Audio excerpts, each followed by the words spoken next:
So the big question is this: how are marketers like us, who don't cut corners and rely on hype-filled, black hat, scammy marketing, who are always focused on providing value first and over-delivering for our customers with every single purchase they make, how do we market our products and services in a way that allows us to get our message out into the world, dominate the competition, and create a lifestyle of freedom and abundance without sacrificing sales and profit?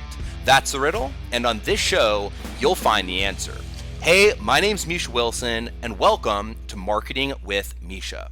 What is going on, everyone? Misha Wilson here, coming at you for another episode of Marketing with Misha. Let me know what your name is and where you're coming in from in the chat box down to the right as you hop on and pay attention to this entire Facebook Live. Let me know what your name is and where you're coming in from.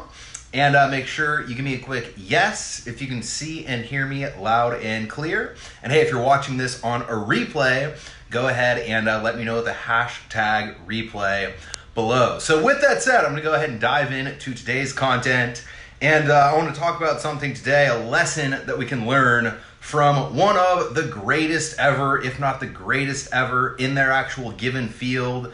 And a lesson that's not very tactical, not very strategic when it comes to how they approach their profession, but more mindset and more of a lesson on how they perceive things, their perception of where they're at, and how they can leverage that mindset to allow them to create massive success. So as always, give me a quick comment, like, heart, and share. If you guys get value, be sure to go ahead and share this. If you guys get value and if I get the right number of shares to actual views, I'll be sure to go ahead and do more Facebook Lives just like this one. So with that said, let me go ahead and dive into the lesson and first tell you a little story. So if you're not a tennis fan, there was an epic tennis match yesterday. It was the Wimbledon final. It's, a tennis tournament where you could say it's definitely the most prestigious tournament. And it could be the most important tournament of the year, all right? One of the four most important tournaments of the year, most definitely. And, it took place between Roger Federer and Novak Djokovic, two people who are in contention, along with Rafael Nadal, to end up their careers with having the most Grand Slams of all time, which is kind of what people tend to measure greatest of all time by.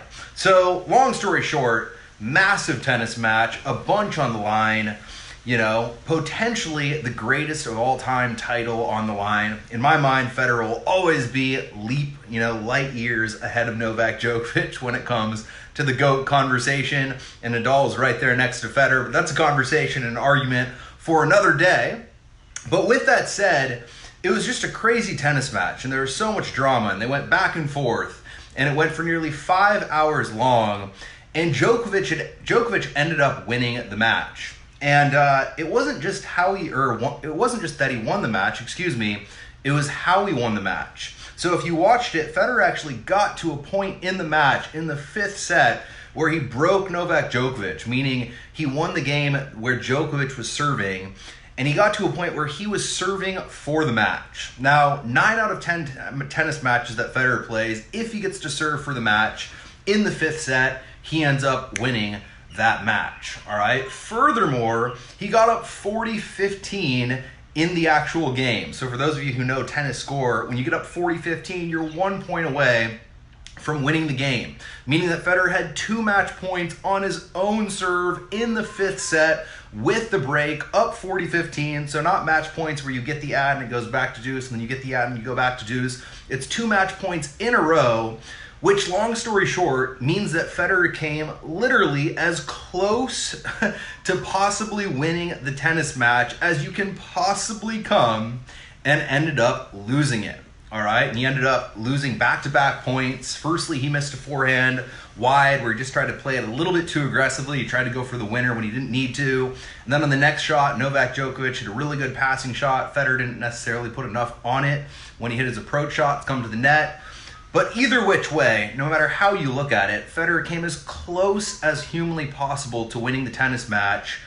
Up that break in the fifth, I believe it was up 9-8 in the fifth set, serving for it up 40-15, broken back immediately to 9-all, And now you have to either win by 2 or go to a tiebreaker at 12 all in the 5th set, which is actually what ended up happening, and Federer ended up losing in the tiebreaker.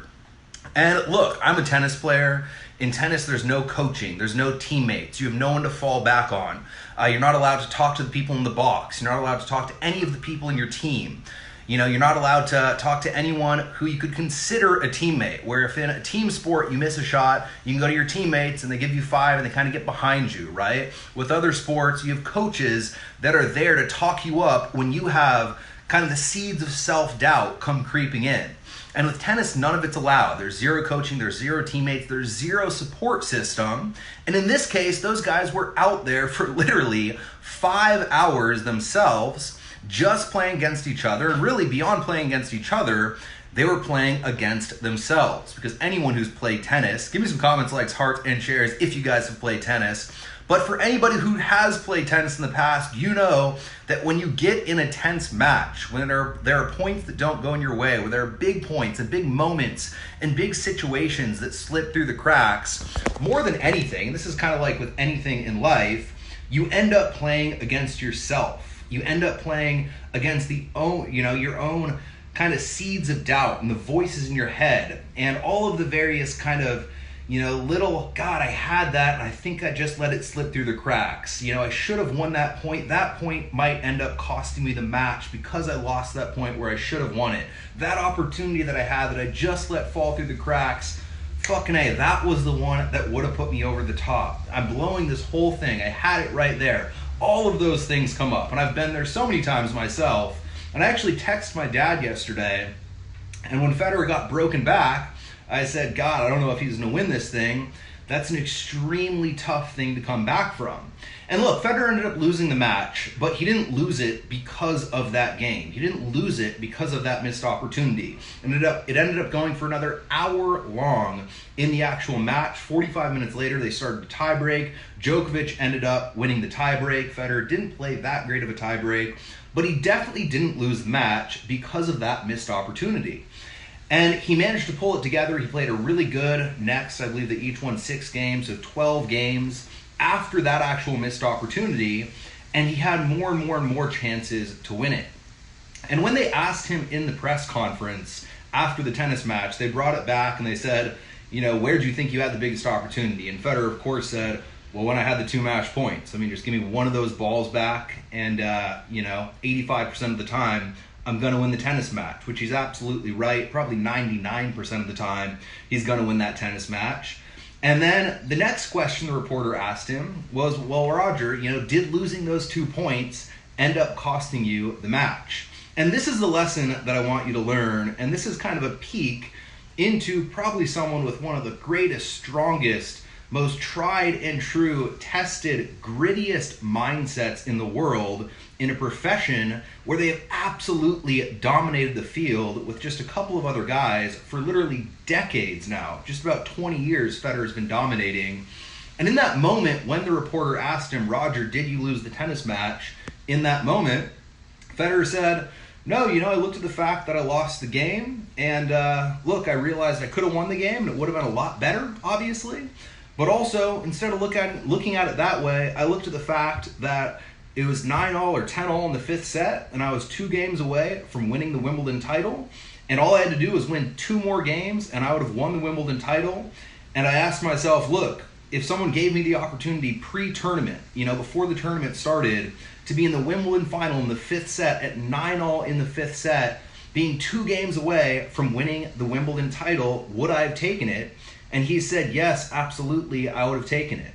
And so right then, he realized that he was actually in a really good spot. Right then, the perception that he had to flip, instead of looking at the situation and going, oh my God, 5 minutes ago I was in such a better spot. 10 minutes ago, I had this amazing opportunity that I let slip through my fingertips. I would have won this match 99 out of 100 times. I can't believe I missed that forehand. I can't believe I missed that serve. He was able to shelve all of that, take all of that self-doubt, take all of that, just stuff that you deal with and stuff that ends up making you your own worst enemy, which I think we can all relate to. Whether we've played tennis or not, whether we've played any sport or not, if we've ever tried to achieve anything in life, we all know the feeling where you end up your own worst enemy because of all the various voices of doubt, all the stuff that comes up, all the internal crap that we end up dealing with. He was able to take all of that, immediately shelve it, and say, hey, I'm in a really good position. If you would have asked me, do I want to be here before the tournament started? Absolutely. I would have absolutely agreed to it. And based on that fact, I'm going to operate and I'm going to keep moving forward to try to win the match based on the fact that I'm actually in a really good spot. And having that kind of resilience, having that kind of mental fortitude, having that kind of, never give up-inness, if that's even a word, which isn't obviously a word, but having that kind of never give up-inness is absolutely necessary to achieve anything in life. And in that few sentences, Federer really let you into his mindset, let you into his world, and let you into how he perceives stuff on a daily basis in his life and tennis matches and how he conducts his affairs in business. Federer's probably going to be the first billionaire businessman in tennis that there's ever been. And there are so many lessons to learn from how he just conducts himself on a day-to-day basis. But if you don't learn anything else, if you don't look at how he runs his businesses, if you don't look at how he commits himself to the process every day, if you don't look at how he gets up every single day and tries to get a little bit better every single day and how he's done that for 20 years, if you don't look at any of that stuff, and if you just look at that one sentence that Federer said, there's an unbelievable lesson, all right? And the truth is, look, myself right now, could I be in a better place in my business? Absolutely. I'm actually thinking about doing a series, and give me some yeses in the comments box. But look, I kind of added up all the different losses that I've had in my internet marketing journey. All the times something's bombed, all the times I've spent money, all the times I've had an event and not enough people have shown up, all the times I've had something where I haven't really had something go my way. I added up all the losses, and I've lost hundreds of thousands of dollars in dumb tax learning along the way. And I might do a little series, so give me some comments, likes, hearts, and shares, and give me a yes if you guys want to go ahead and hear about all my blunders, all my failures, and all my mistakes, but most importantly, all the lessons learned. But beyond just that, I could look at all those things, and I could be bummed out every single day, all day, about, God, I should have, hundreds of thousands of dollars more in the bank account. Or I can look at where I'm at right now and say, holy shit, I'm in a better place than 99.9% of everyone. I have skill sets, I have experience, I have a bunch of stuff working for me, and I still have a very healthy business, very healthy bank account, and I'm actually in a really good place. And I can focus on where I'm going instead of what I just missed out on, or what I've lost in the past, or mistakes I've made in the past. And that allows me to keep moving forward. That allows me to continue to evolve as a business person. It allows me to get bigger and better and stronger as a marketer, because every single time you mess up, every single time you screw up, every single time you have something fail, every single time you truly mess up, the only way you truly mess up is if you don't learn from that experience, all right? And so the lesson that I want you to understand here is that, your perception, how you perceive where you're at in the journey is 99% of the battle, all right? If you look at yourself and you say, God, I've been online for 2 years and I haven't seen the success that I want to have, and I'm a loser because of it, and this whole thing sucks. If you tell yourself that story, nothing's ever going to happen. Where if you wake up 2 years in equally as excited as you did that first day, and you tell yourself, look, the whole Thomas Edison story, I've learned 10,000 ways to build an online business the wrong way. I have learned 10,000 things not to do when trying to build an online business, and every single one of those 10,000 lessons are extremely valuable. I'm going to put them to work, I'm going to put them to use, and I'm going to move forward in my business because of it. If you take that mindset, if you realize that, all of you, if you're not at my level, cool. If you're not at the person you're comparing yourself, their level, cool. If you're not at the level that you want to be at, cool. Still, most all of you watching this right now have it better than 99.9% of the people out there in this world trying to make something happen. And if you can realize that, if you can take that perception, if you can take the lessons that you've learned over the years of doing stuff wrong, and instead of saying, I suck, I'm not going to break through, this isn't going to happen, say, what can I gain based on all these experiences to guide me on my path to success? Answer those questions, learn from your mistakes, don't repeat your mistakes, learn from other people's mistakes, and keep moving forward. It is a matter of time until you create success. And at the end of the day, if you don't have that mental fortitude, even if you get to success, you'll end up losing it. Even if you get to the destination you're trying to get to, you'll end up slipping right back down. Even if you do hit that big goal, you'll end up losing it all, because I'm telling you right now, it takes just as much, if not more, mental fortitude to keep it than it takes to actually make it. It takes sustained excellence, it takes sustained doing things in the right way over and over and over again to keep a certain level of success, where it takes short bursts in order to go ahead and get it. And if you're not willing to commit to the process mentally, if you're not really willing to have the right mindset, and if you're not willing to truly commit to the actual process, do yourself a favor, save yourself the time, save yourself the effort, give up now, and realize this probably isn't the right game for you. So that's my message for the day. Give me some comments, likes, hearts, and shares, all that jazz. If you guys got value, give me a quick hashtag value in the comments below. If you guys got value, hashtag replay, whatever you guys want to do. I appreciate each and every single one of you. And until next time, over and out.